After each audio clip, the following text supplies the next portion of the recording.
Going to call this meeting of the zoning board to order. First, before we move on to the hearing, we've got a copy of the general minutes from Monday night from September 25th. Can you take a look at that, and we might as well get this out of the way? Yes. You don't have a copy? I gave you one.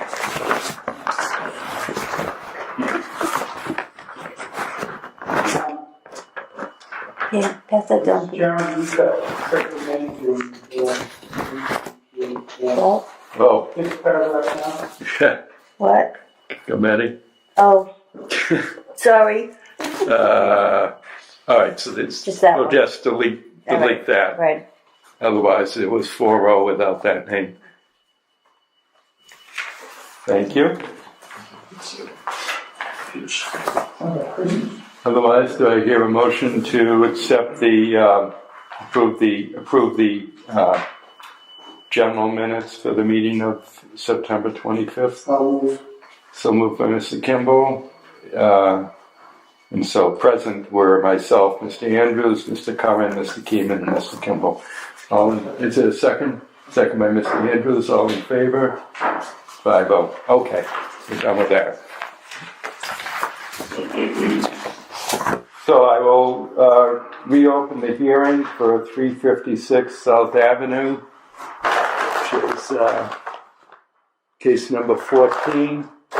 So just for the record, we held the initial hearing for this on August 28th, I believe, and we continued that hearing to September 11th, at which time the applicant had submitted a request that we continue it further.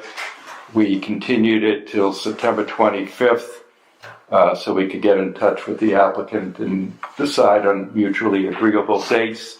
At the 25th, we continued it to tonight, and the 6 people who are present up here now were present for the August 28th hearing, and we did not do anything of substance at the September 11th or September 25th meeting. All we did was we continued the hearing, so we did not take any evidence or testimony at that time. And at the August 28th meeting, I announced that sitting on the case would be Mr. Andrews, Mr. Blas, Mr. Keenan, Mr. Kimball, and myself, John Goldrosen. Mr. Curran was present for the hearing, and so he's also going to participate in the hearing tonight as well. So with that, I will turn it over to, I'm sorry, just in case there's anyone who wasn't here the first time, would everyone raise their right hand, take an oath? Do you solemnly swear the true shall come in the matter shall be the truth, the whole truth, and nothing but the truth?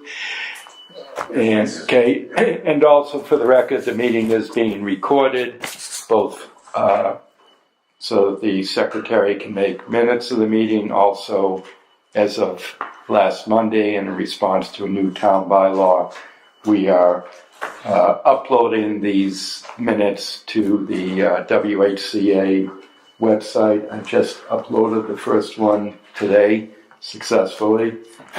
So it's somewhere on there. How anyone accesses it, that's not my issue. Why are you doing it? Why are we having to do it? Do only town have an IT person to do that?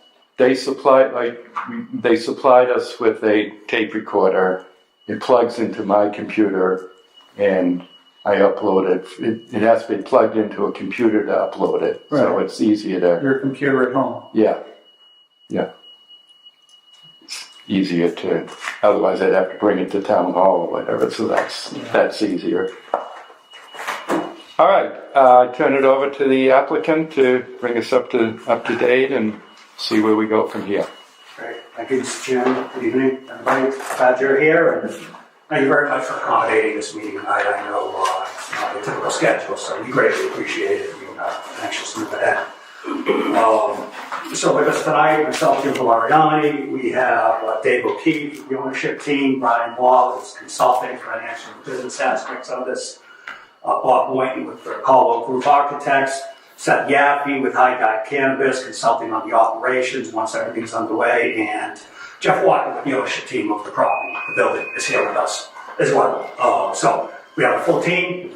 When we met, as the chairman pointed out, most recently on August 28th, I took pretty good notes of everything that came up. We feel we've addressed, at least as I can recall, everything in a supplement we submitted. We submitted it on Monday, over the weekend by PDF email. I know, Brian Wallach brought by the binder copies. You've got the full-size plans, the 24 by 36, which is, we should have come in with those in the first place. And now you have them, so it should be easier to orient yourselves with everything that we're proposing. So before we get into just talking about what we've supplemented, one of the things that we pointed out in our supplement, and we heard loud and clear some of the concerns a few abutters were here, and the company had recognized that its cultivation operation wouldn't be up and running for at least a year, maybe two. It was 2-year lapse on special permits. So we feel it's a good step forward for us to request to withdraw without prejudice if possible the cultivation aspect, the cultivation application that was intended for, if I may, I don't have a poster board here, so the cultivation was intended for the rear, okay, of the first floor. And again, that wasn't getting built out until a year to 2 years. Odor control cultivation is probably the biggest issue that we face in this industry. We didn't feel that we were going to design it properly. The odor control systems we were going to put in place for cultivation will remain in place for manufacturing as well, doing everything right. But we think it's a good step for us to take for now. We can come back and reapply for that in the future when the market rebounds and get a sense for everything's going just fine over there, which it will. So whether you'd like to vote on that now, or why don't we do it so we don't forget?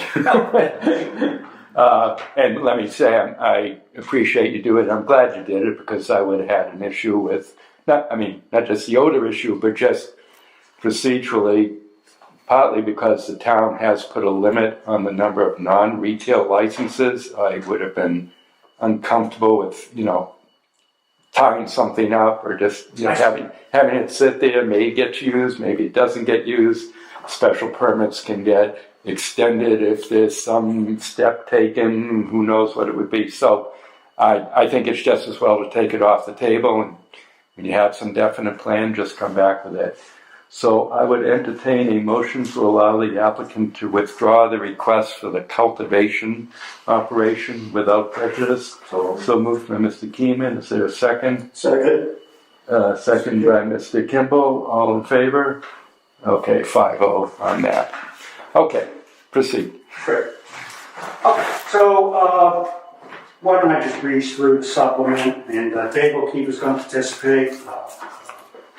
Bob with Caldwell Group, Seth with High Guide, as well as Jeff Walker and Brian.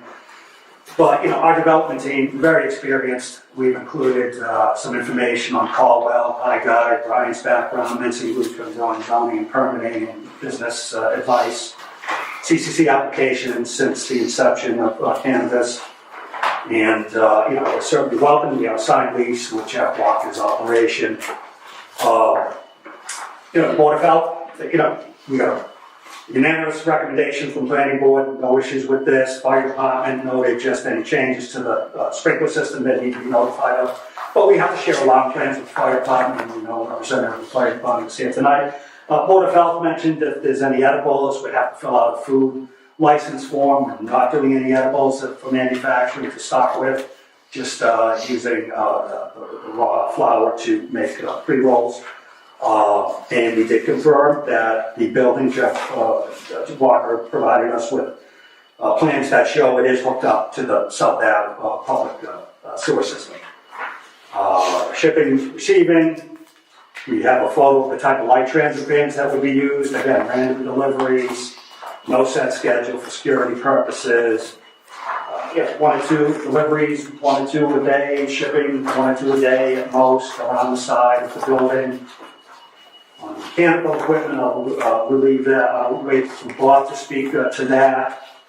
The waste storage and removal, we are showing dumpsters on the site plan now.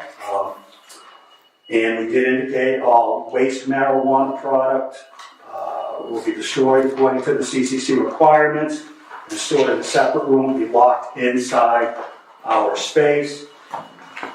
Dave O'Keefe can get into the customer visits, hours of operation. We did do a good analysis of the parking. We show, when we look at all of the spaces available on site, not just, certainly the striped ones that are existing and paved, but also the gravel area is future use. We'll certainly be using that for employees, deliveries in the gravel parking area. It won't interfere with any other uses. And Kyle Garvey did, in the lower right-hand corner of his site plan, he did a parking analysis, just using the 50 spaces that are paved. He indicates that we're required to have 43, and we got 50. So that's just on paved spaces. Never mind the unpaved areas. On the signage, Jeff can talk a little bit about that. He's got to take his time in replacing the pylons. We know what we're allowed to have in the bylaw, front wall sign, not exceeding 56 square feet. And it's essentially just going to take the space into Whitman new furniture signs. And then we'll allow freestanding signs. We haven't determined where that will go. It'll be on one of the existing freestanding signs that will be refurbished by the owners.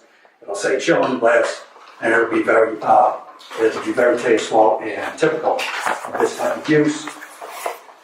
We talked quite a bit about coordination with public safety and security, and Jeff can talk, and Brian can talk, and Dave about how great of a project this is for that building, which is currently underused, is going to be revitalized and brought to hopefully full use and full vacancy as soon as possible.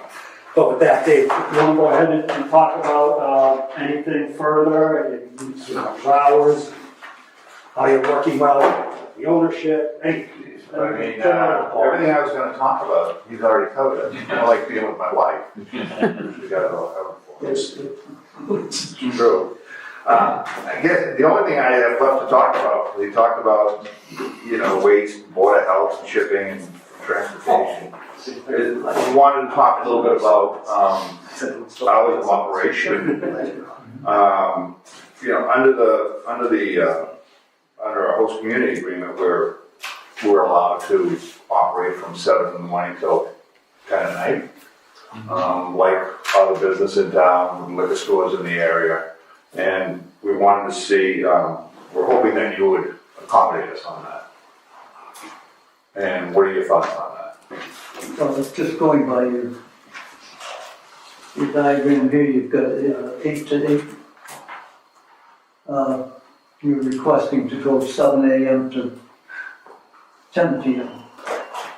I'd like to see it be at 8 a.m. to 10 p.m. Monday through Saturday. So take us 8 a.m. to 10 p.m.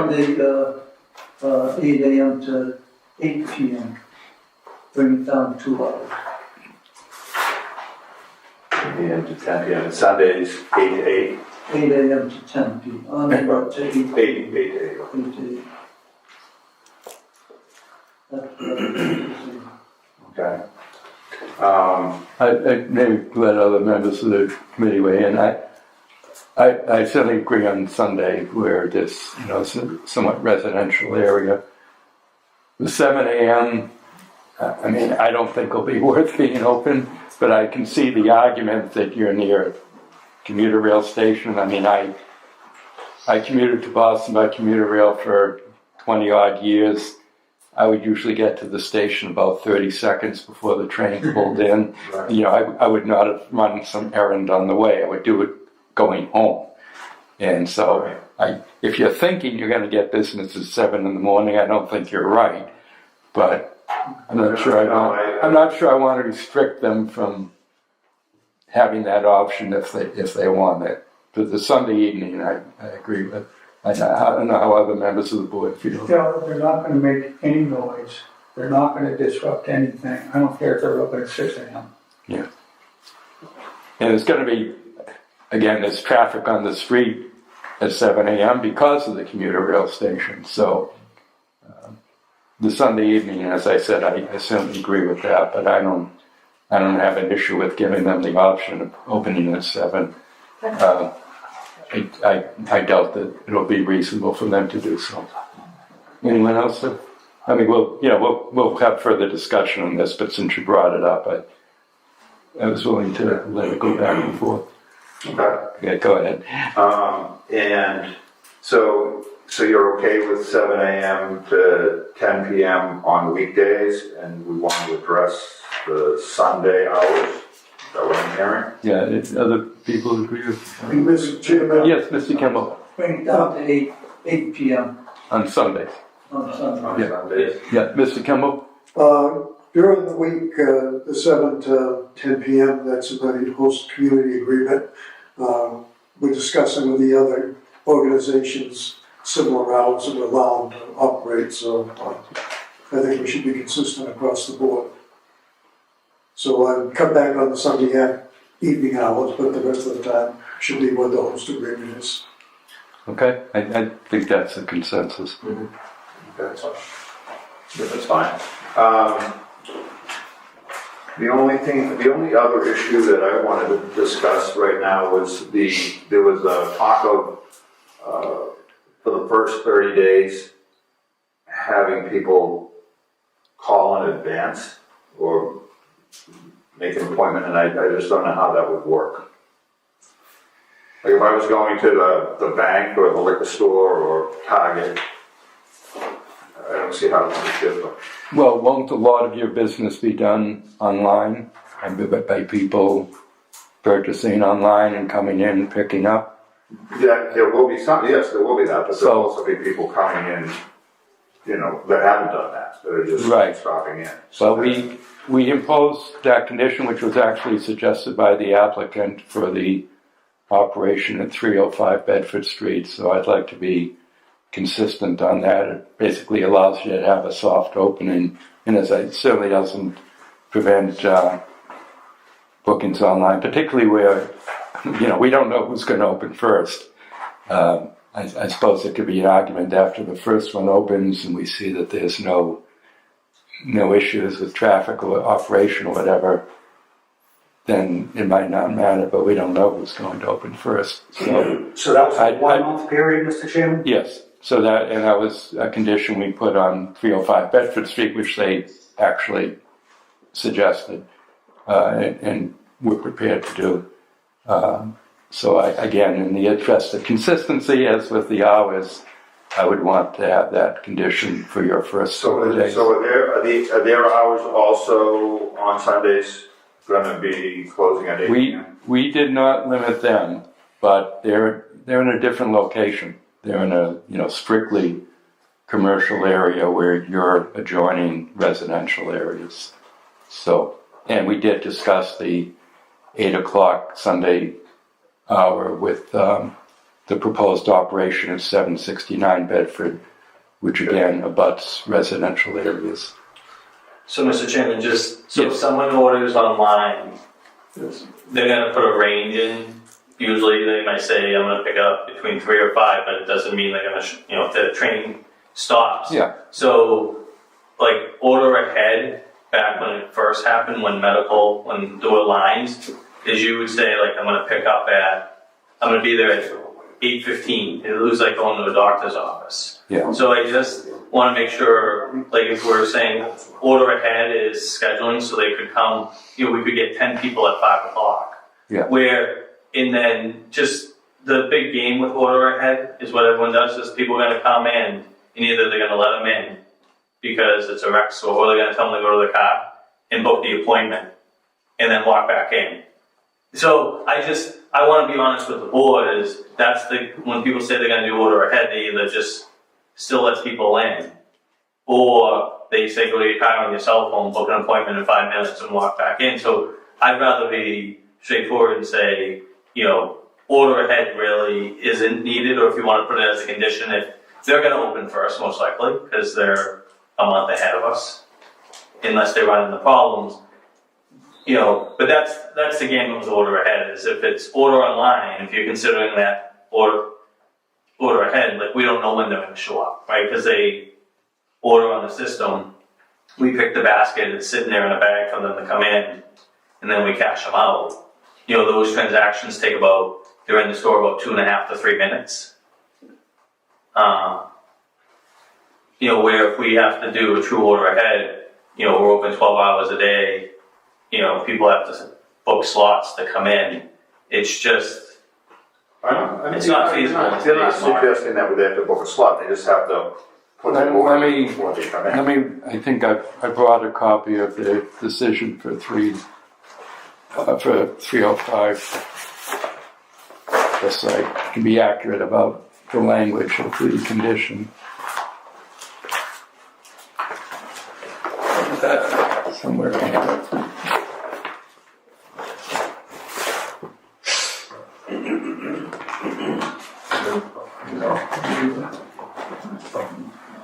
Mr. Chairman, while you're Yeah, looking through, I've got one question. go ahead. Is it, when you open up, is there any advertising or anything, or is it just a real soft open?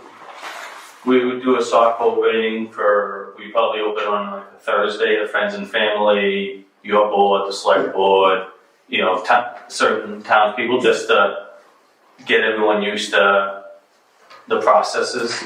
Yeah. And then, that Monday would be, a live open. So that's usually soft open for 4 days. Sometimes, like in Halifax, we actually did open Father's Day weekend, so we closed on Father's Day. It was a Sunday. So we did Thursday, Friday, Saturday, friends and family, kind of training. Invitees. Yeah, so we did like 60 people a day for the first 3 days, just enough, systems still work, everything that happens on an open day, you get all the friends and family so no one's mad. Thank you. So the condition that we included was, as proposed by the applicant, sales during the first 30 days of operation to be by appointment only. That was the wording of it.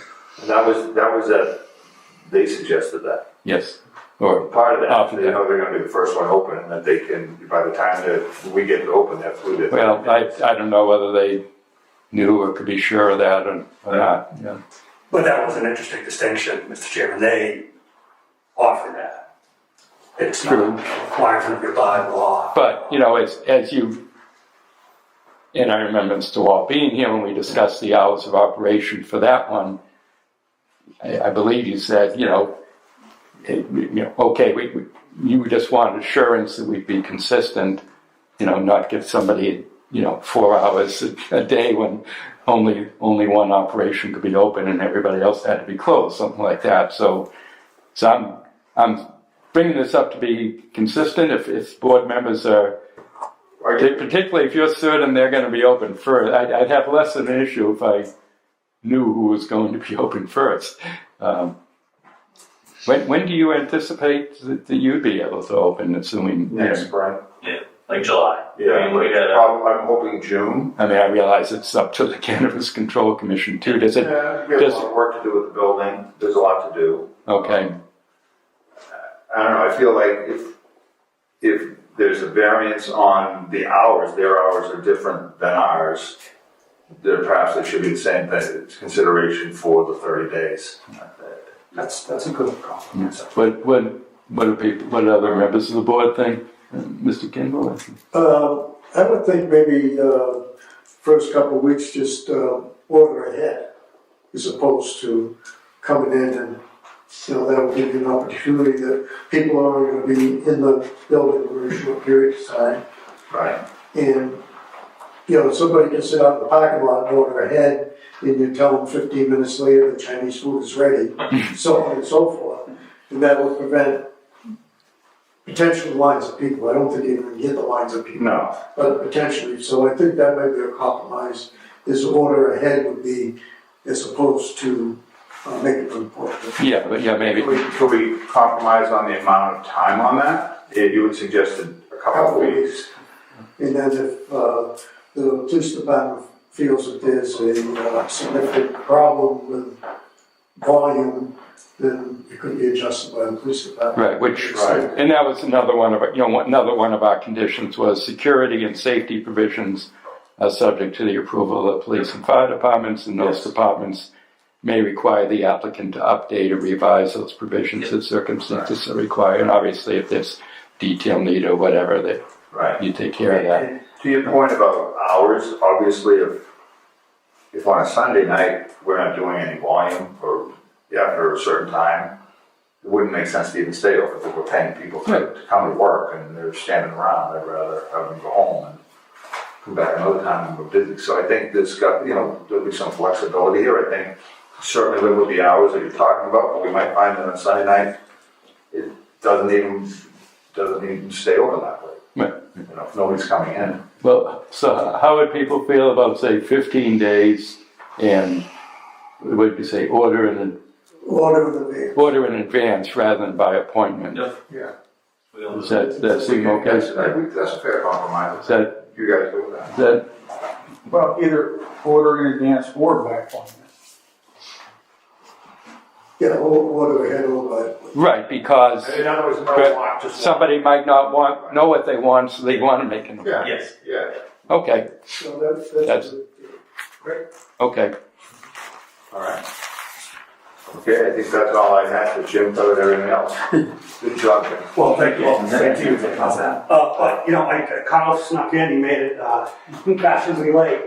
Before Bob gets into about the floor plans and mechanicals, Carl, do you want to just quickly go over what you did on your site plan? You've got a posted board that we didn't have earlier. You can show how you We just did some minor additions, I think, based on the last meeting, and that was, we added an additional handicap parking spot at the corner of the building.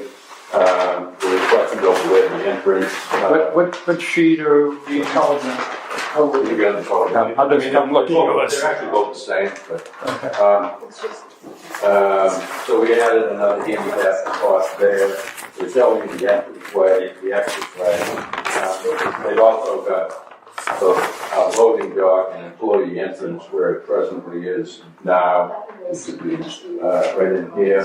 Yeah, that's separate for this portion. This is employee for the dispensary itself. So there's two really employee entrances, one here and one over here for the transportation, which is somewhat private over there. We showed the HVAC units on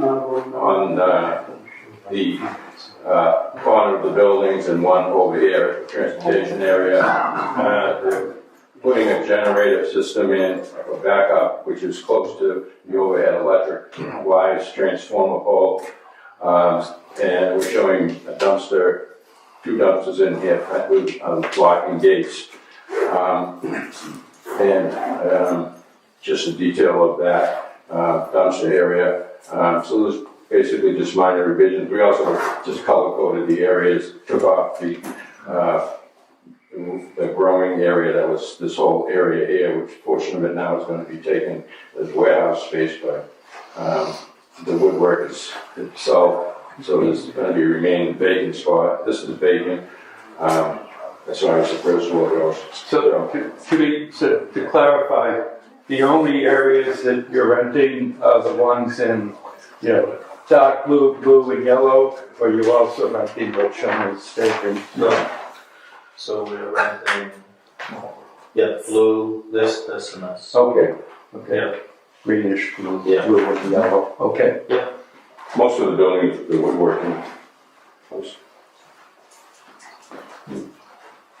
Anybody have any questions for Carl on the site plan? Yeah, can I ask? Yes, go ahead. What is the status of contamination on that site? Do you know? Is it ongoing, or the cleanup, or is it? Yeah. Can you just identify for the Exactly. for our tape recorders? One of the owners of the building. No, we've had environmental, there's an ongoing monitoring of the property. There were metals primarily. I think it was nickel is the primary metal from back when it was, they made tax for shoes, what have you, but it's all under the building, contained. So they have wells around, and just every 5 years we have to submit. And So you employed an LSP that's watching over it? Yep. And now the plating business, is that gone? Yep. Is that all cleaned out? Yeah, they're gone. Is it? Yeah. Is it habitable or? Yeah. Yeah. We're just cleaning up an area a little bit more. We're going to rehab it a little bit more. I know that was tough for you. Yeah, I mean, it's you know, there's a lot of stuff in that building, but we're slowly getting there. Thank you. Hey, Yeah, sure. just, Bob, Whitman, call over. I'm appointed with call over generators, HVAC. I think Carl already covered sort of what the HVAC system was going to be sort of set up on the site plan. We try to hide it so it's not visible from the street. And then the generator, we sort of wanted to locate in a place also that's not visible from the street. The site plan itself is rotated from the Excuse me, architectural plan. Yeah. so is that, I didn't catch whether that was gonna be on the roof or attached? There may be some on the roof as well. We're still working through that process now. Jeff gave us the option of putting stuff on the roof sort of in the last couple of weeks, and we hadn't gotten fully into the engineering process of running back or the roof core from the outside yet, so we're still kind of going through the process. The architectural plans themselves are they're rotated from the site plan. If you look at the site plan, we oriented that so they could fit on the sheet. If you look at the architectural plans themselves, they kind of rotated 90 degrees so that when you're looking at the front, that's South Ave. Yeah. On this one, would be a sheet goes here. Yeah, so South Ave is here. But the site plan would be, yes, the site plan This is is right the there. entrance here. Yep, that is the entrance to the actual dispensary itself there. We talked about that last week, so you come in, you get checked in with your ID, either by somebody at the reception area, you can't go in there until you're verified. Then you can go into the store at that point and browse around, see what you're looking for in the retail portion of the store. Then when you go to check out, they'll also check your ID there. And after that, you walk out the exit door, which is on the corner of the building. So there's two entrance and then the exit. There's two separate locations. And how do you ensure that nobody comes in through the exit door? Is that also a, trap or something like that? There's an employee that is based there to make sure when they get out. We don't, right now we didn't build a vestibule to do it just because it takes up space. It's not required by the state. In Halifax, we have the same thing. We have a door just like that, and we have a door that comes out of the floor, and we just have an employee says thank you. Everyone reminds them to give us a Google review, and if we're having a wellness fair, reminds them of stuff as they go out the door. So there's someone maintaining that door. Mr. Chairman, that door is not locked though. Anybody can go through it at any time from a fire point of view. Yeah, it's locked from the outside, so they can exit. And then, like all the doors, if there's a fire, all the doors unlock on that. Again, we'll work with the fire department and the chief to determine what you want to go to you. Like Halifax isn't very technology thing, so everything goes to a central call center, and then they call. But like in Marshfield, because they have the Taj Mahal police departments, everything goes there. That final end would probably be located right inside that vestibule area where you walk in. That's right outside the door. But so the exit door is locked from the outside? Correct. Yeah, you cannot get in there at all. Okay. So that would just cover the whole front of the store stuff for patrons to come in. The whole area behind that area is, all employee based. They would be entering where the loading dock is inside of the building. That's how the invoice come and go. And then the rest is sort of just the stuff that's needed to run the day-to-day, retail portion of the building itself. There's offices, there's break room, there's bathrooms, there's a conference room, there's storage space, utilities. So it's sort of just all the stuff that kind of day-to-day stuff that you need. So that covers that sort of the dispensary side. And then the rectangular sort of dotted area, that brings us over into the manufacturing and distribution pieces of the front to back. So the front side is where they're going to be doing all the manufacturing, and the back side is where they're going to be doing the storage and distribution portion of the project. And the employee entrance to them is on the sort of courtyard side of things only. to the left. We're kind of, Manufacturing is here. so it's actually here, if you're looking at, that's where the employees come in on this side. Okay. This is so that they can see the This is the, manufacturing area, and then it's all sort of the distribution piece. okay. This is two-story, correct? Yes. The building is, but not the actual Right. use of it. We kind of touched on this last time, so again, I'm just looking at how do you access it? Whoever rents the second floor, how are they gonna access it? There's an existing stair to the second floor. So they have to go in from the rear. There's an existing stair here, and an existing stair here. Okay, so if you're in the main. Yeah. Okay, so if people work in your manufacturing, they're coming in the side entrance? They're coming in that side entrance? Okay, so they won't, this won't be used, This is just West a side. lobby. This is just set up as a lobby. but it won't be, well, there is one doorway. That's gonna be for code reasons. That's for code reasons, and that way we can't walk from the outside. Correct. Yes.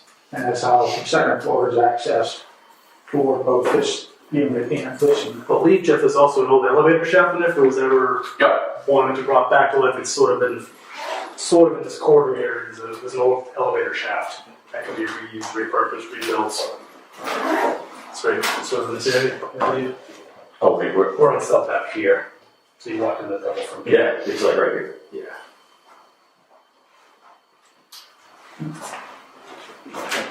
So all of your operation is first floor? All first floor only. Okay. Yeah.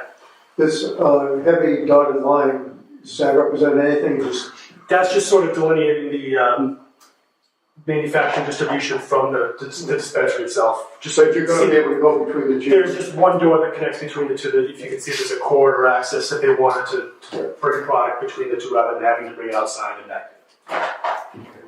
Thank you. That's kind of it. Yeah. I have a question. Questions? Yeah. On the manufacturing and the distribution, that's going to be regular business hours. Right? Yes, yeah.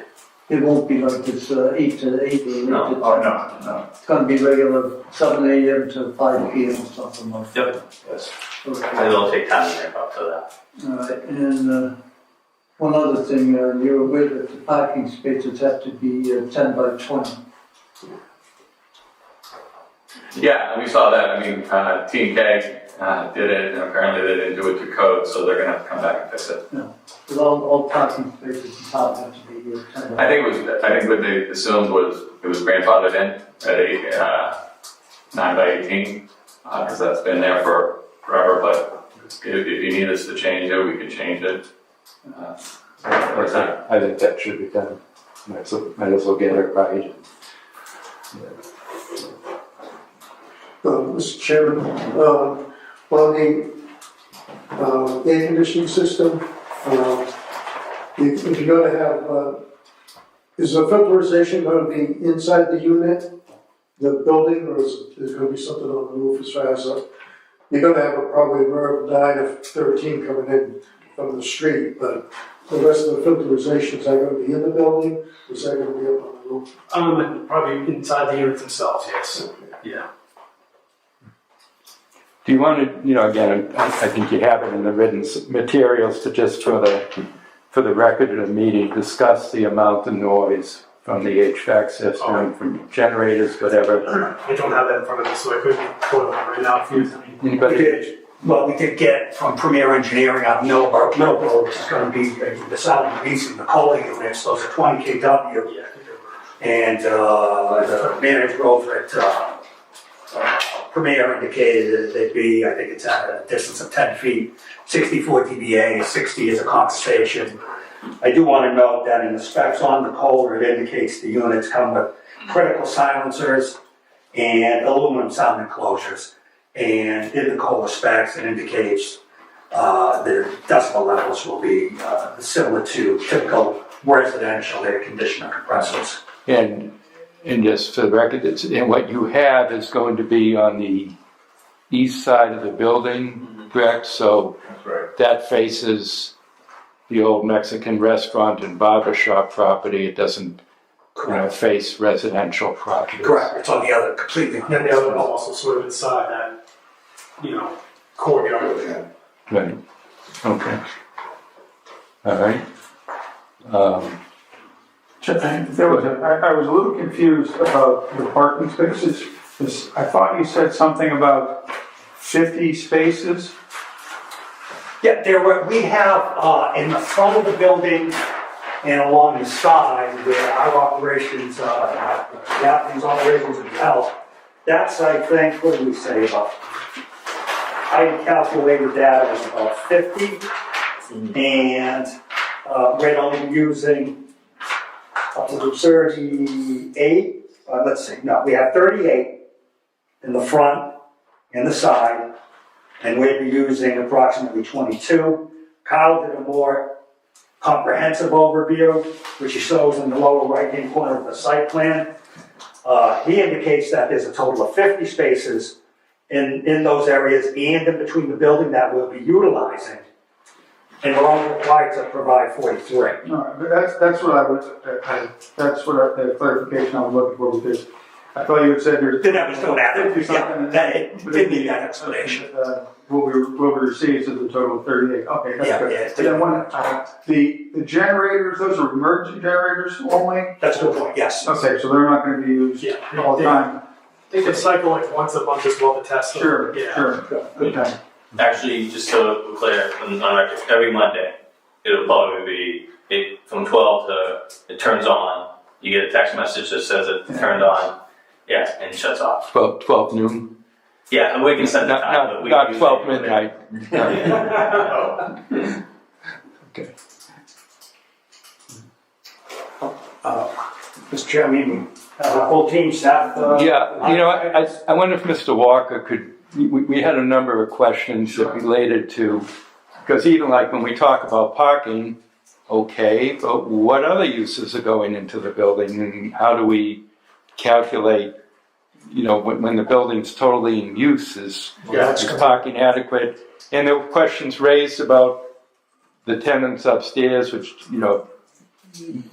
making sure that their access was separate, and they somewhat addressed that, but I think, again, with the cultivation being taken out of it, it's maybe less significant, but, because then we would have been concerned about what about the odor going upstairs, But if you could just give us an idea of where you see, what the other tenants are going to be, how this will fit with them, and also a question on signage. I mean, the new submission seems to indicate that the old freestanding signs are going to be replaced with something more modern. So I'm just going to give you the floor and let you address some of this. Yeah, it might be kind of boring. I mean, for the most part, really not much is going to change. Our idea is to sort of upgrade the building a little bit and get some new tenancies to come in and basically replace what was, for the most part, existing. So the uses really shouldn't change too much. We lost manufacturing, bring back manufacturing. So there's a little bit of vacancy still left, kind of in the back and the Colebrook side of things, in the back corner. So we'll be fixing up that side of the building. And with the idea, it made sense for sort of a warehouse flex manufacturing type use. As far as the overall parking needs, I think it's sufficiently parked at this point. If we're not going to put a call center in or anything like that. Well, it's been sufficient for now because you haven't had much going on there. But Well, it wasn't me, but yes. you know what I'm saying.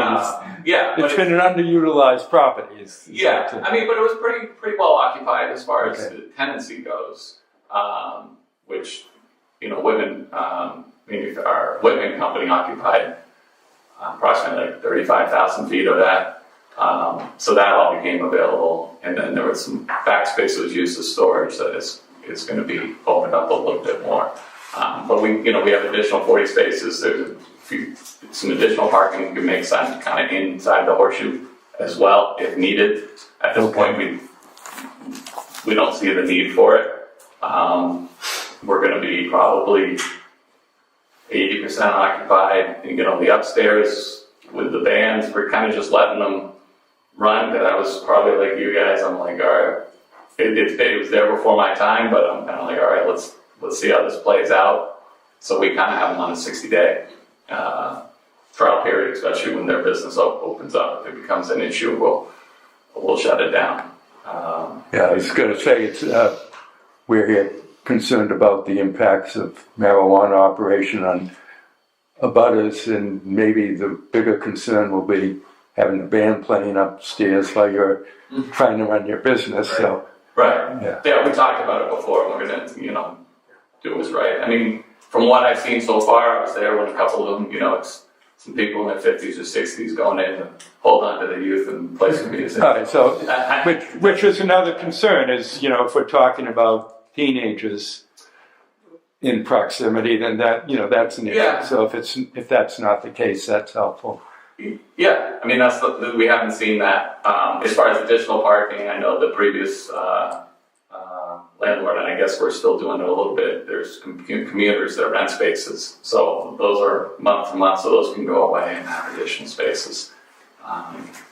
So, the overall use, like I said, we're just putting a little bit, there was a lot of deferred maintenance that we've been dealing with. As my friend here knows, we're fixing the roof and getting some, just bringing it back up to snuff and basically operating it. They've also approached us. Yeah. Paint colors and stuff like that. Yeah. in the building. So we're also helping them to choose some paint colors to sort of just update the building to some. Yeah, we want to do window replacement around the whole building. Yeah.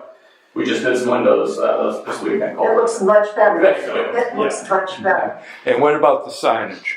The signage, again, that's always a little bit of a wait and see. We definitely want to upgrade the signs, but it's usually better to do when you have 10 things to put in them. And quite honestly, this operation will be a little bit of an anchor tenant out front, which I know that's why you guys are taking the time to review things. And we're going to work with them as well to have something tasteful that works for everybody.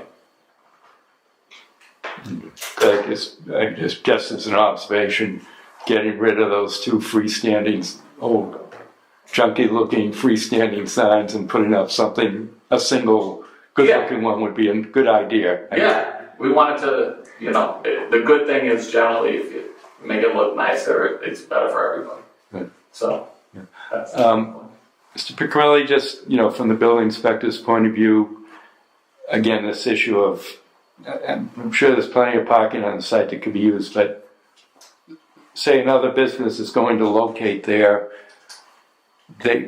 would they at a minimum need site plan approval from us so that if they have particular parking needs, we'll get to review it at that point? I would believe so. If it's a vacant spot and they're going to come in and run a new business, they should come and see me for an occupancy permit at the least. Yeah. And at that point, it may trigger a site plan because we are going to increase parking depending on the use that's coming in. So I think it would justify a site plan review based on what we have. The parking that you're talking about now, do we have a percentage increase over what's there currently? I mean, we didn't really change anything. there's nothing changed. It's the same parking schedule that was there before. Yeah. So, Chief, you're familiar with it? Do you need any wheelbase calculations or anything over there? The only place that could be concerned is the side towards Pond Street. In that area, depending on parking, with the tunnel that the go-through is on the right side of the building. But we can get in there for the most part. We can't get through there, that's too narrow to begin with. So our access is the perimeter of that building. Yeah, we've been cleaning up the inside because it was free-for-all when we got there before. So, woodworking, et cetera, we kind of said, hey, you got to pick your spot before you wear your truck. This is where you go here. This is the dumpsters were thrown anywhere they wanted. So we're getting that organized so it works a little more efficient. But it was definitely the Wild West back there for a while. What kind of lighting is there out back? I don't necessarily see any lighting on the plans that we have here. I mean, one of the concerns that was raised in the last hearing was the potential for people to, walkers to patronize the retail store and then walk down Colebrook and head over to Hobart Pond and, at night and just affecting the quality of life for the condos on Colebrook. So what is the lighting back here Is there anything there to deter? There is some lighting, I know, on the building, alongside, you guys probably know better than I do. In the back there's definitely some graffiti. I know that we've met with one of the police detectives that comes by regularly, which is nice of him. Says it's gotten a lot better. You know, we do have some plans to probably throw up a security camera or two. That was going to be my. Yeah, and just, again, you know, kids, I get it, they do it. You know, I'm not saying I did anything like that when I was 18, but, we want to make sure, listen, we want it to be professional. We're going to paint it, probably as early as this year before the winter. But yeah, I want to put up security and at least have something we can give to the law enforcement. Now, there was going to be some signs, and of course that's nice, but, Well, motion You don't have control. detector lighting would be, Yeah. something like that. Yeah, we just want lighting to just deter the idea that if you see cameras up there, you're less likely to Yeah, put up a spray paint, or if you're somebody. I don't see I don't think in sort of the different liquor stores and anything like that, when people visit something, they go somewhere else. Usually people don't hang around. well, but, go somewhere else. Are there any picnic tables or anything out here in front of the pond? Any benches? Not on our property. yeah, not on, the park itself. not right behind the building, just Right behind. just If I can come up, on the Jim, pond I property. can show you where we'll have to have cameras. So the whole front of the building will be under camera, Right. and then we'll have cameras along this entire side where we have space.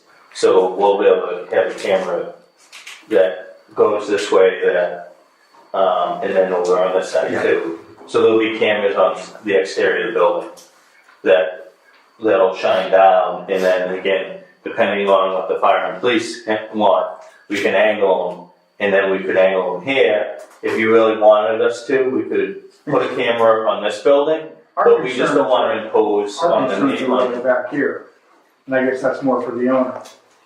Yeah, I mean, we can put a camera here. Yeah, that's our plan, is that once we paint this up and clean it up, is to have a camera back here. Again, we don't want people hanging out there either. So our interests are aligned, especially if we have private businesses, and if you got a better private business in there, they're gonna take care of it as There's well. less chance for arson if you've got cameras and things like that. If you got cameras, and if you have occupancy, quite honestly, people like vacancy, they don't like occupancy.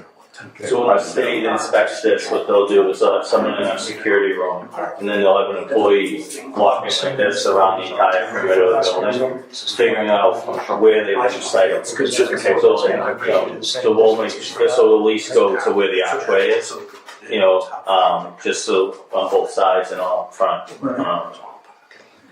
And then we're happy to put whatever the town wants us to, and it allows, if you wanted, I went and saw that the gate was there, and I saw some people hanging right past the condos on the side of the trees. So we're happy to put up, if no parking is allowed there, we're happy to paper signs that say no parking on the gate. We can put up no loitering, sign in our sign thing. We have no loitering, no social consumption. Well, people just, walking, since there's no official parking for the park, people do just park on the sides. They don't block the gate, just the sides.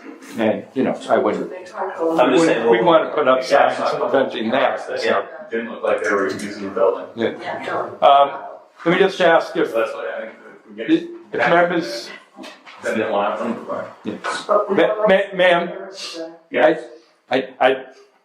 we'll go out to you because I want all your comments on the record, so we all hear what has to be said. But just while I have Mr. Walker on the floor, did other members of the board have questions about, about the operations of the building as a whole? Anybody else? I'd like to get some clarification on the distribution building, first floor. Is there anything on the second floor? Is going to be on the second floor? No. And what did you say was on the second floor with the manufacturing? Everything, a manufacturing zone on the first floor. Is there anything on the second floor? No. Work for bands? Because there used to be years ago. No, there's still, the bands are up there. There's some bands that rent space up there. They don't have access. Back a couple of years ago, there used to be a furniture company up there. Yeah, I think they had some storage up there, and that's gone. Yeah, there was a furniture store up there years ago, back in the 60s and the 50s, on the second floor. Before my time. But I bought my first stereo. Oh, did you? I didn't know Was it really stereo? Was it high? Yes. And well, the dispensary doesn't have a suit, is that right? No second floor. Okay. Anybody else have questions about the building? This is all, is it sprinkler down, or it's going to be sprinkled? It's all sprinkled. Yeah.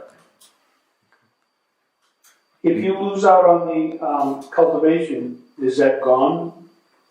Or can somebody else come in town for a different location, get cultivation and take your spot? Someone could come in and do cultivation. So right now, you're taking it off the table for Yeah. this one. Yeah. So the question is do you have that, and if you want to do it in 3 years, will that? It's part of our HCA, that use. It's part of your host agreement. It is, yeah, the four uses remain. So you're just saying you're not going to do it for the next 2 years? Correct. Well, in the foreseeable future, but we'd have to come back and formally file. Yeah, and I have to say, our bylaw's really ambiguous on this. It says there can be up to 5 marijuana operations, of which 3 can be retail. I don't know that the bylaw anticipated, a kind of mixed use operation, and probably anticipated 3 retail and 2 others. Now, by having retail, manufacturing, and distribution, are you using one of the 5 marijuana licenses, or using 3 of them, including if we interpret it that way, then we could say, nope, you can't have cultivation. You already have manufacturing, distribution. There's only 2 non-retail allowed. I wouldn't interpret it that way, but I'm just saying that's an ambiguity. I believe that's what. Yeah, well. That's true. Well, but it's a zoning bylaw, but so it'll be up to the building inspector. I wouldn't interpret it that way. I look at it and say, the big thing was to only have 3 retail, and we're not going to, if you have manufacturing and distribution, you want to add cultivation, that's either still no additional licenses because you have retail, and that's the one of the 5, or at best it's 2, and there's still at least one other one available. But we'll have to deal with that when the time comes. But I was going to say to you, because we discussed last time about how to write the decision, special permit. I thought about it afterwards. We're just going to issue 1 special permit. We'll be very clear about what uses we're allowing. But, it was an application for a special permit filed by, the owner of the property. And we'll be clear which uses. It's 3 licenses for the Cannabis Control Commission, but it's 1 special permit from our point. That's fine. That does. So and again, that'll, partly, that's just easier and simpler for us, and maybe less confusing when you start recording decisions at the registry. That's good. But also, it puts off this issue of how many total number of operations there could be if we just. So I just want to get that out on the table. Okay. Anything further from you before I go to general questions? And we can all review what issues we brought up last time, and I will go out to the public for your comments. Anything further? Okay. Anything further from you, Mr. Piccarelli? My stuff's just going to be code related, and we'll deal with it when the permit application comes in. I just want you to know that, it is an existing building that probably predated any building code. So just be prepared. If we need to do investigations and valuations on structural things, separations, it's going to be, brought up to what it needs to be. So I just want everyone to be aware of that up front. Yep. And Chief, anything further from you? No, as long as that letter said, I brought an updated letter tonight all applicable building and fire codes we're good with. We have no objections. The parking on we would call it the D side of the building towards Pond Street, towards the barber shop and the old Mexican food restaurant. The only thing is just the requirement of the 24 feet width between those parking areas to make sure that we can get the apparatus in there. Okay. I think the horseshoe's out of play. That's, Carl, do you know if that's currently there? it's already in excess of 24 feet. Okay. I mean, coming in on the paved area, but once you get, then it goes gravel, and I think he was talking about where the tunnel is. Yeah. That's obviously not. Before, before the tunnels. Yeah. Okay. All right. Okay, then let me go through the board and additional questions and comments. Mr. Keeman? I have no. Okay, Mr. Andrews? No. Mr. Kimball? One more comments, I think they've done a good job bringing it back the second time. Okay. Mr. Curran? I'm all set. Mr. Blas? No other questions? All right, let me go back and look through my notes from last time. While Mr. Walk was here, just in terms of preserving the appearance of the building, historic appearance of the building, that's your intent, is to maintain? We've put in a few new windows in the interior, believe it or not, with woodworking, and it looks great. So yeah, the intent is to, again, as we said, we talked to the architects too about, you don't want me picking colors, that's for sure, but we want to do our best. Yeah.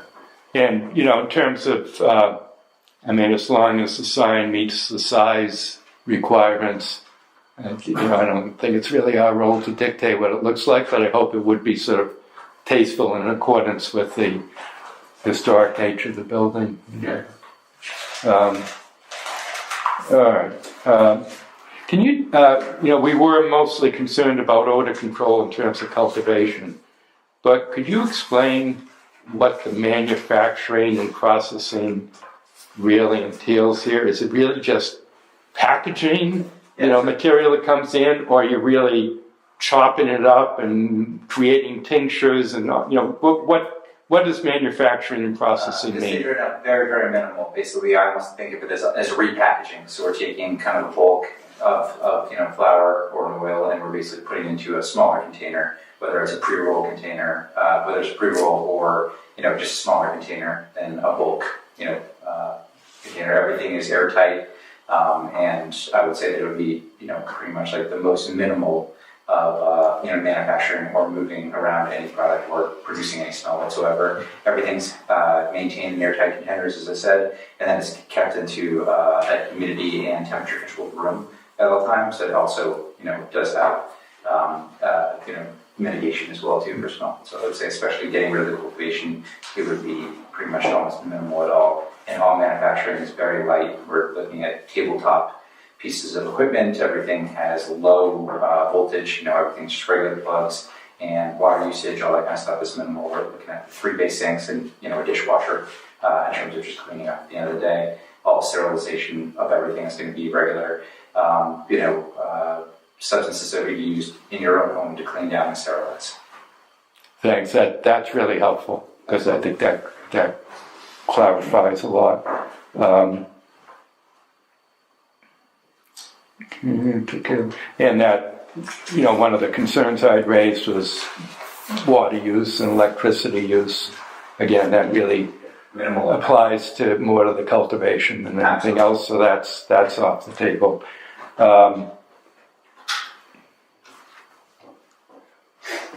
Okay, so, I did bring up the concern about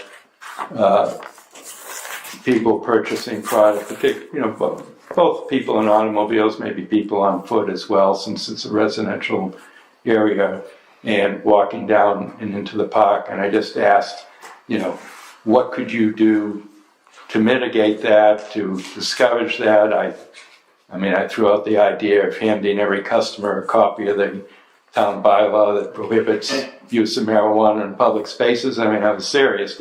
But I'm just throwing it out on the floor. What can you do to, have you given thought to what you could do to discourage that from happening?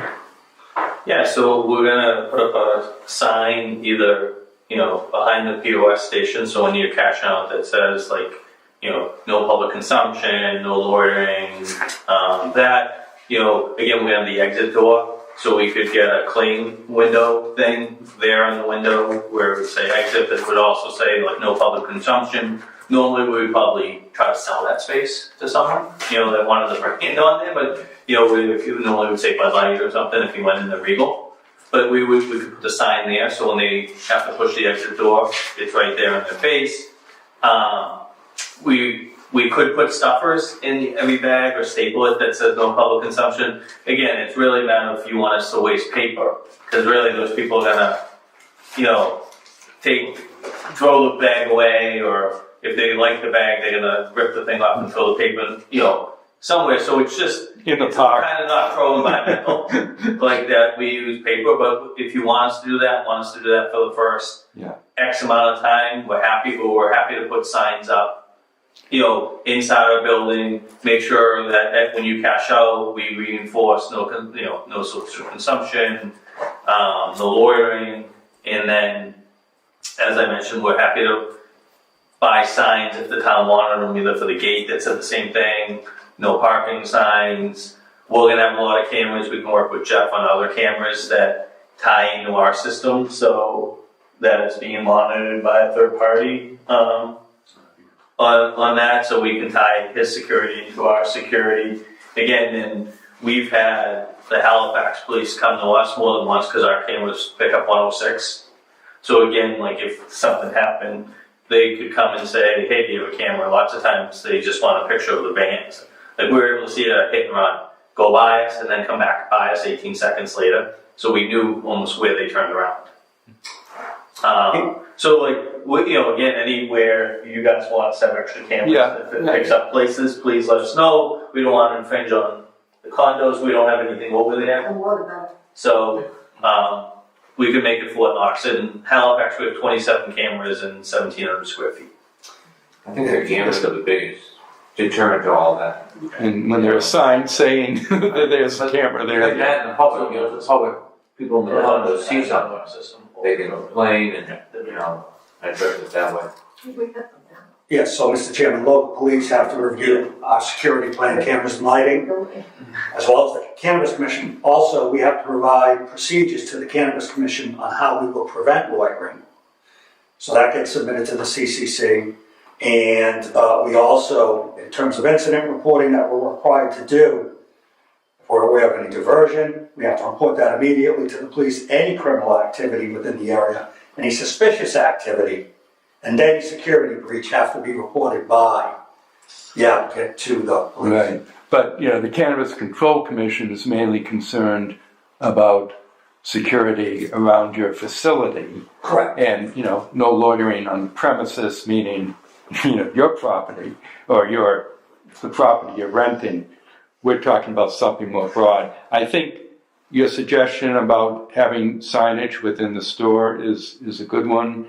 And maybe we just put something in the decision that you'll consult with the police for any additional measures. I mean, if it becomes, I just sort of want it on record that if it becomes a problem and the police are noticing it, that we're not just kind of throwing up our hands and saying, hey, what they do when they leave our doors isn't our problem. It could have been some other marijuana store or whatever, that the police, as part of the condition that the police can ask for additional security measures, that could include the police asking you to do more or additional measures, more cameras. I don't really want to get into the cameras. Let's leave that to the, to the police and the property owner, unless other people feel differently. But beyond, obviously, what you have to have around your immediate facility. But I'm pleased to hear that you're prepared to do some measures within the store. And if you're doing that, I agree.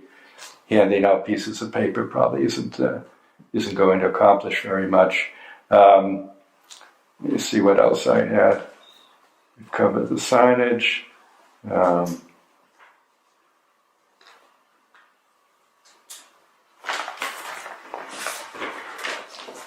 I guess I'll direct this to Mr. Walker. I think I might have had a question last time about, easements for because these are, I think, multiple parcels, aren't they? Two parcels. Excuse me? There's two parcels. Two parcels. Is there any issue with easements, for one on the? No, it's all under one ownership now. Okay, so any easements that there were have They're effectively really effectively gone. gone because it's under one ownership.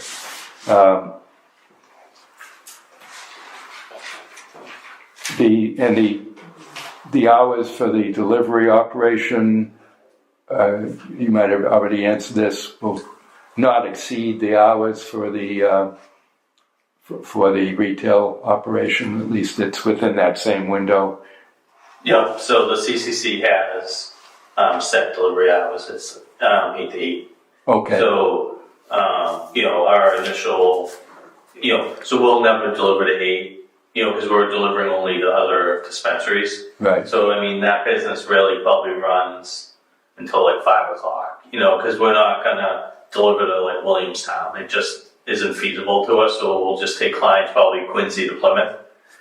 So if we're dropping something off at 4, even with Cape traffic, we should be back by, 5 o'clock at the latest. So, And this would be things from your manufacturing operation, right? Yeah. Okay.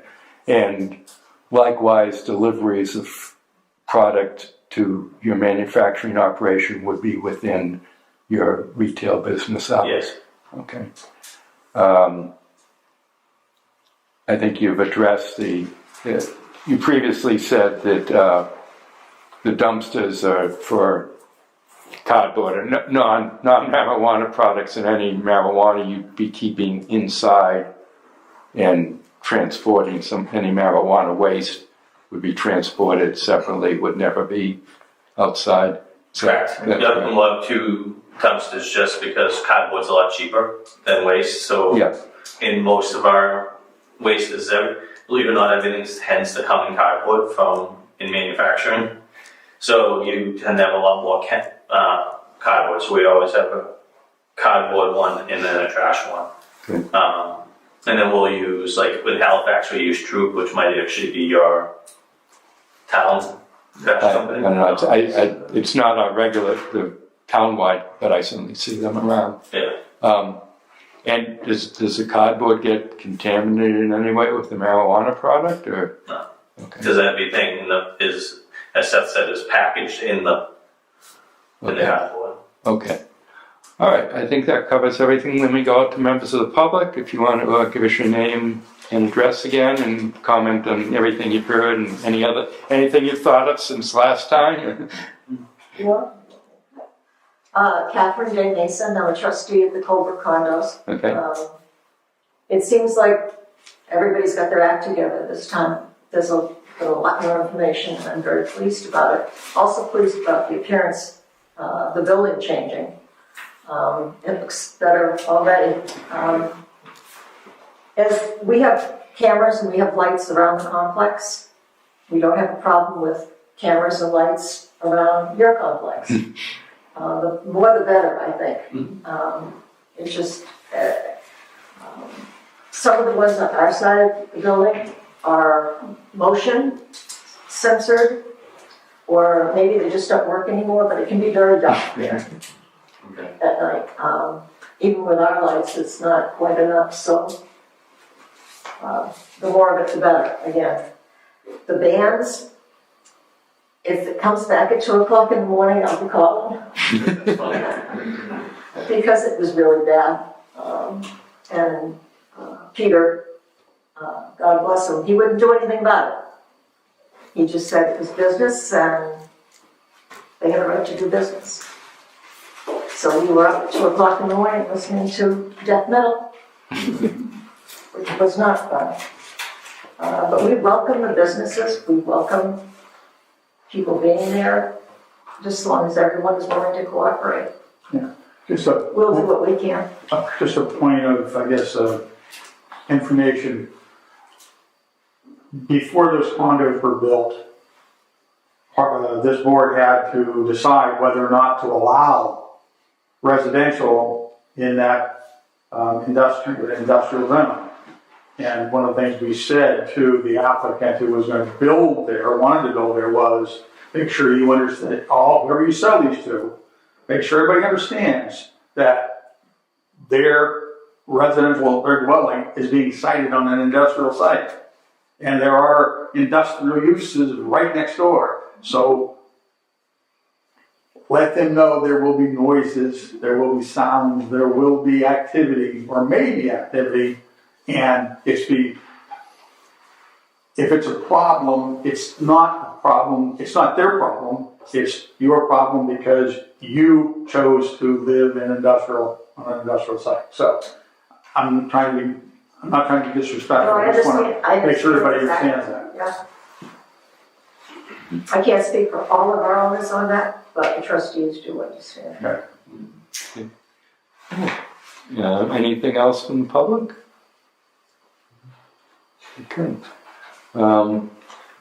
Anything else from members of the board? Otherwise, I can sort of start making a list of conditions. There really weren't that many, were there? No, I mean, let me, Attorney Messon, just to explain one thing I'll do in the decision, since our bylaw calls for us to make written findings on like a list of 5 requirements that have to be met. What I did for the other one was I printed that requirement and then I had a brief comment about how it was satisfied, and so. Yeah, that's customary. Yeah. Sure. So the conditions we had for 305 Bedford don't have to be for this one, but I'm just throwing them out to remind everyone. Well, the one was the hours of operation, we discussed that. Oh, I'm sorry, one more thing. I didn't seem to see a copy of the host community agreement in the materials. It may be something that was submitted and I didn't. I can give you the copy I have, and I just want to point out that in that original copy, it's with, let's see, Soulflower. Now, Soulflower has converted to wall care, and wall care is in the process. We've already got confirmation from town council and the select board. They're going to issue 4 separate HCA's to the 4 separate uses. Now that those companies have been created. So here's the original HCA, Mr. Chairman. Okay. And we're just waiting for town council to get that in front of the select board to just modify that HCA to list the 4 separate companies. So this did. That's the original. This did anticipate that indeed you'd have each of these operations that you've been discussing. Okay. I just take 1 minute to flip through and see what there is.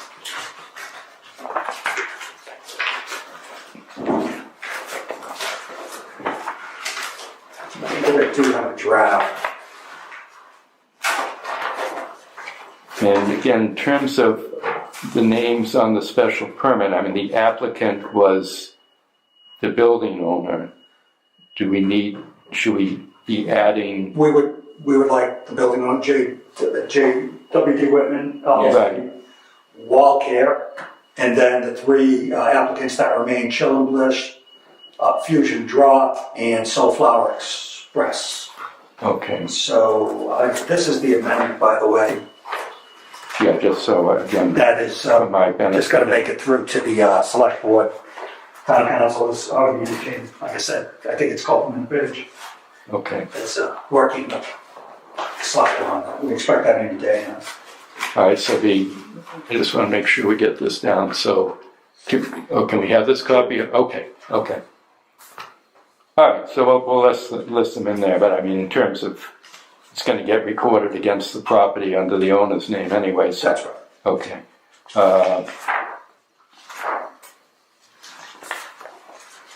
Okay. All right. So hours of operation will do with the so 7 to 10 Monday through Saturday, 8 to 8 on Sunday. Okay.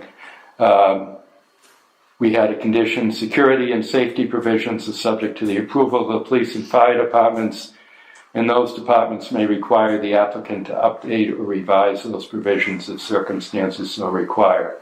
The reason we put that in there was we didn't want to we knew the host community agreement had things in there, but we said, no, this is also something we want the building inspector to be able to enforce, not just the Board of Selectmen. So we added that in there. We had the proposed condition about the first days of operation, so we'll make it during the first 15 days of operation, sales to be by ordering in advance or by appointment. And that's just sales. I mean, obviously, your manufacturing and distribution is not subject to that. We designated an area where the employees are to park to make clear that they're not to park along South Ave. Yep. Do we say employees are to park on the side of the building? Is it on the east side of the building? Fully designated or something. Yeah. That's fine. We'll make an employee designated. Okay, there's going to be parking for employees is to be designated on the east side of the building. Employees are to be instructed not to park on the south side of the building. And then we have the applicant must be licensed and approved by the Cannabis Control Commission prior to commencing operation. The only reason we have that in there is because the way our bylaw is written, it seems to require you to have a license from the Cannabis Control Commission before we can approve the special permit, which obviously is not possible. So by making it a condition of the special permit, we feel we've satisfied the requirement of the bylaw. So additional conditions beyond that,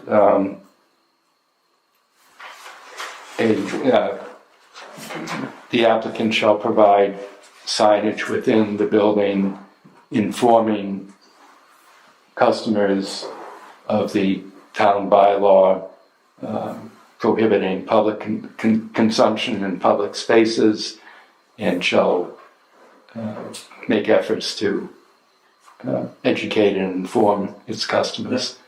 Do we want to add anything about if the police? But I think we've covered the police already. So, do we want to say anything about additional cameras to the rear of the building, or are we satisfied with?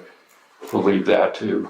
Don't you think that would be something that the police department too, Yeah. if they're seeing more of a problem in a certain area, they could go to them and say, like, more surveillance in this area. Right, so as long as it's understood that, that sign of applies to the building owner, and again, the permit's going to the building owner as well as the applicant. So as long as, and I'm sure you'll work with them, Jeff, but as long as it's understood that, camera requirements can be imposed on other portions of the property, not just the immediate environs of the cannabis operation. I think that's the point we want to make. Anything else? No, I think you've done, again, taking the cultivation off the table obviously solves a whole lot of problems.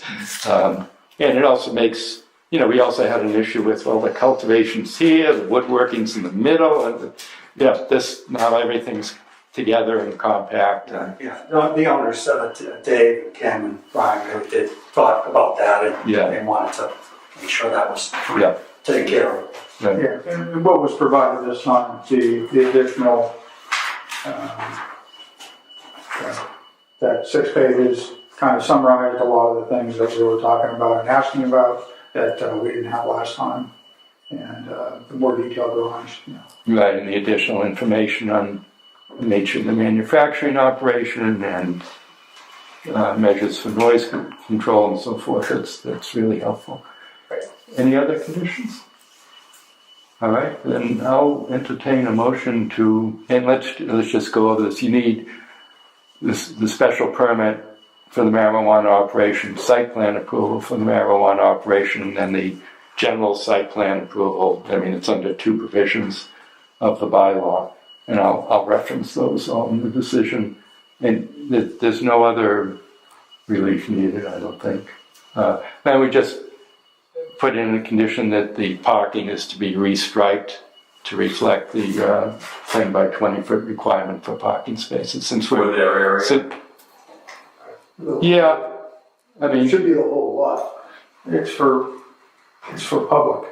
Yeah, I mean, it's the along Yeah, south. I mean, if we have to, we have to, but I think based on the bylaws and based on the, well, I guess I defer to you as the inspector, that they were pre-existing and this whole part, there's no use change, technically you shouldn't have to do it. Right. The only reason I just don't want to scrape everything up and put everything out if it's truly not necessary, but I totally respect this is a change of use.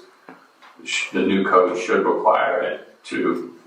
And they're not off by much, 6 inches here, a foot there. Yeah, and they're close, but Yeah. I get it. Well, I mean, we'll lose 1 or 2 spots. I think it's no big deal. the spaces along South Ave, I think, are the primary concern, right? We have HP parking here too. Yes, Carl indicated 2 spots. Yes, sir. So along South Ave, do we care about the employee parking, or, I don't think so. so just say the spaces on the South Ave side of the building? So in the front of the building. Yeah, Okay. which I think you should do the whole row. Yeah, If they have a reoccupancy, I'm assuming they come back before the board. yeah, rather than have to come back and, Yeah. yeah. All right, so let's have that as a condition. Anything else? Okay, then, so it's approve the special permit and site plan approval. And I'll reference the portions of the bylaw. And a motion to that effect. Moved by Mr. Andrews, is there a second? I'll say. Second by Mr. Kimball, all in favor? Okay, that's 5-0, Mr. Curran is not voting, yeah. Okay, it's approved, thank you. Thank you. Thank you, for coming, and your input was very helpful. And I'll give you a person of how we do it, like, so the board can come in and see the facility and involve with construction and stuff, if you so choose. I'll get that to you. Jeff. But I'll get them back. Yeah. Oh. And then I got a call too. So, with no further business, I declare the meeting adjourned. Thanks.